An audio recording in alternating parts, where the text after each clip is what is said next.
የቻይና ታይዋንን መውረር አዲሱን የዓለም ቅርጽ ሊያዋልድ ነው እየተባለ ይገኛል። ኢትዮጵያዊ ጋዜጠኛ አንዱዓለም መና እንደሚለው ከሆነ ቻይና ሁኔታው ለኔ ተመቸኝ እያለች ይመስላል። በ26 የጦር ጀቶችና በ7 የጦር መርከቦች ታይዋንን ከባለች። ቻይና ለዓመታት ስትጠብቀው የነበረውን ውድ ጊዜ ያገኘች ይመስላል። በታይዋን ጉዳይ እጄን አስገባለሁ ስትል የነበረችው አሜሪካ ራሷ በጀመረችው ጦርነት ትወጥራለች።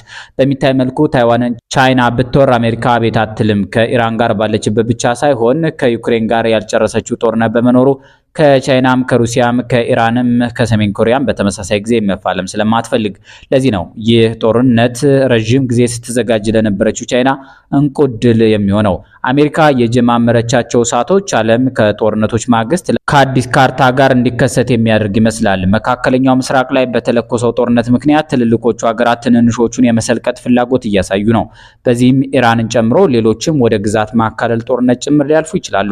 ዩክሬን ከጠበቀችው በላይ ግዛቷን ልታስረክብ፣ ሩሲያም ከጠየቀችው በላይ መሬትን የምታገኝበት እድል የኢራን ጦርነት እያመቻቸ ይመስላል። ቻይና በዚሁ ቀጥላ ጦርነቱ የሚከፈት ከሆነ ዩክሬን በአውሮፓ እርዳታ የምትዋጋበት ሁኔታ አብቅቶ ዘለንስኪም ሸሽተው ጦርነቱ ሊያከትም ይችላል። ሰሜን ኮሪያም ወደ ደቡብ ኮሪያ የመንቀሳቀስ ፍላጎት ብታሳይ ሀይ የሚላት የለም። እንደ ባለፈው ጊዜ አሜሪካና እስራኤል ኢራን ላይ የጀመሩት ጥቃት በ2 ሳምንት ለማጠናቀቅ የታሰበ ቢሆንም እንደታሰበው በአጭር ጊዜ መቋጨት እድሉ መክኗል። ይህን የሚያሰኘን ኢራንም ቻይናም ሩሲያም ደቡብ ኮሪያም ውስጣዊ አቅማቸውን በማደራጀት ከነበሩበት ደካማ የጦር መሳሪያ አቅም ረጅም ጊዜ ሊዋጉበት ወደሚችል ራስ ሰራሽ የጦር ሁኔታ ስለተሸጋገሩ ነው። ያለፉት 50 ዓመታት ለአውሮፓ የረፍት ጊዜ የነበረ ሲሆን ለነዚህ ሀገራት ግን የቤት ስራቸውን የሰሩበት የእንቅልፍ አልባ ዘመን ነበር እና ከጦርነት ማግስት ዓለም በአዲስ ካርታና በአዳዲስ ሀያላን አንድ ሀያል አይኖርም የማየት እድላችን የሰፋ ነው።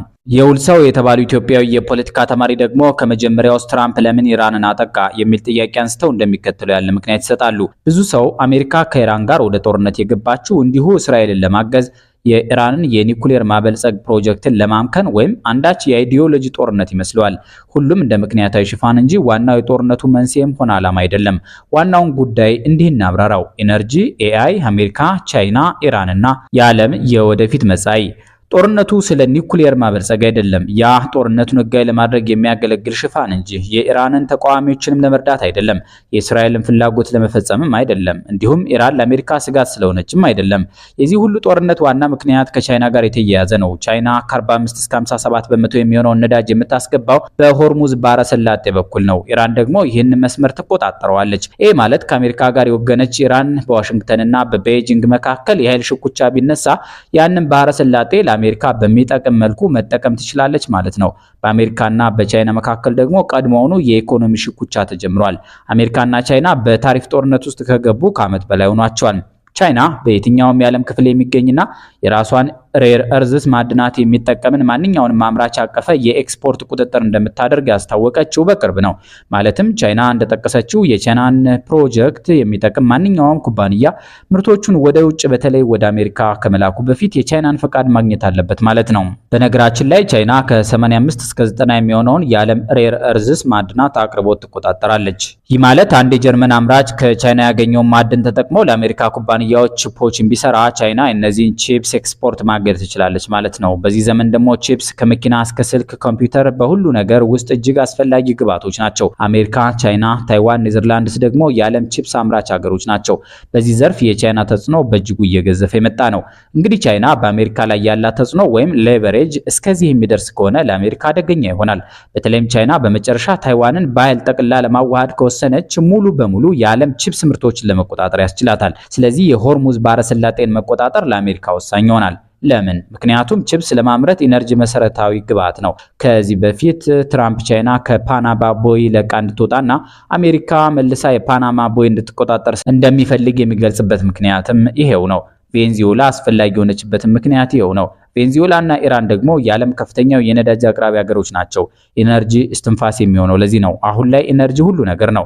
ትራምፕ ግሪንላንድን መቆጣጠር እንደሚፈልግ የሚገልጽበት ምክንያትም ከዚህ ጋር የተገናኘ ነው። የቻይና የንግድ መርከቦች በቀለጠ የአርክቲክ በረዶ በኩል የሚያልፉባትን መንገድ ለመዝጋት የሰው ሰራሽ አስተውሎት ኤአይ ፉክክር በምድራችን ላይ እጅግ አስፈላጊው ስትራቴጂካዊ ውድድር ነው። ኢራን፣ ቬንዙዌላ፣ ሳውዲ አረቢያና መሰል በነዳጅ የበለጸጉ ሀገሮች አጋዥ አድርጎ የያዘ ኃይል የወደፊቱን የኤአይ ውድድር ድርድር በበላይነት ይወጣል ማለት ነው። የቻይናን ኤነርጂ የማግኘት እድሏን መገደብ ማለት አሜሪካ ያንን ውድድር የምታሸንፍበት መንገድ በብዙ መንገድ አሳደገች ማለት ነው። ምንም እንኳን ቻይና በአገር ውስጥ ኤነርጂ ላይ ከፍተኛ መዋዕለ ንዋይ እያፈሰሰች የኒውክሌር ሪአክተሮችንና ከፀሐይ ከነፋስ የሚገኝ ታዳሽ ኃይል እየገነባች የተቀረውን ዓለም እየቀደመች ቢሆንም አሁንም አብዛኛውን ኦይል ኢነርጂ ከውጭ በተለይ ከኢራን ታስገባለች። ያ ነዳጅ ደግሞ የሚያልፈው በሆርሙዝ ባህረ ሰላጤ በኩል ነው። ስለዚህ ለአሜሪካ መንግስት ወዳጅ የሆነ የኢራን መንግስት ማለት አሜሪካ የቻይናን ኢነርጂ ምንጭ ተቆጣጠረች ማለት ነው። ያ ደግሞ የወደፊቱ የኤአይ ፉክክር ውስጥ የበላይነት ይዞ ይወጣል ማለት ነው። ስለዚህ ይህ ጦርነት ነገን ስለመቆጣጠር ነው። ከዛሬ ጀምሮ ደግሞ የቻይናና አሜሪካ የጦር ሜዳ ታይዋን እንደምትሆን ፍንጭ እየተሰጠ ይገኛል። ታይዋን በምስራቅ እስያ ውስጥ የምትገኝ ደሴትና ራሷን የምታስተዳድር መንግስት ናት። ዋና ከተማዋ ታይፔ ነው። ህዝቧ ከ23 ሚሊዮን በላይ ይቆጠራል። የዓለም ታላላቅ የቴክኖሎጂና ሴሚኮንዳክተር ወይም ቺፕ አምራች ሀገሮች መካከል ትመደባለች። ቻይና ታይዋንን የኔ አንዷ ክልል አካል ናት ብላ ትከራከራለች። እናም ለወደፊት ከቻይና ጋር እንደገና መቀላቀል አለባት ይላሉ የቤጂንግ ሰዎች። ነገር ግን ታይዋን ራሷን የሚያስተዳድር መንግስት፣ የራሷ ፕሬዝዳንት፣ ፓርላማ፣ የጦር ኃይልና ኢኮኖሚ ባለቤት ናት። አሜሪካ ታይዋንን በሙሉ እንደ ነፃ ሀገር በይፋ ባትቀበልም በወታደራዊና በፖለቲካ ድጋፍ ተረዳታለች። ምክንያቱም ታይዋን በእስያ ውስጥ አስፈላጊ የስትራቴጂ ቦታ ናት። በቴክኖሎጂና በኢኮኖሚ እጅግ ጠንካራ አገር ናት። የታይዋን ጉዳይ በአሁኑ ጊዜ ከዓለም ታላላቅ የፖለቲካ ግጭቶች አንዱ ሆኗል። ምክንያቱም ቻይና በወታደራዊ ኃይል ልትመልሳት ትችላለች የሚል ፍርሃት አለ። እሱ ጥርጣሬ ዛሬውን ሆኗል። በዚህ የተነሳ በአሜሪካና ቻይና መካከል በታሪክ ለመጀመሪያ ጊዜ ታላቅ ወታደራዊ ግጭት ሊፈጠር ይችላል።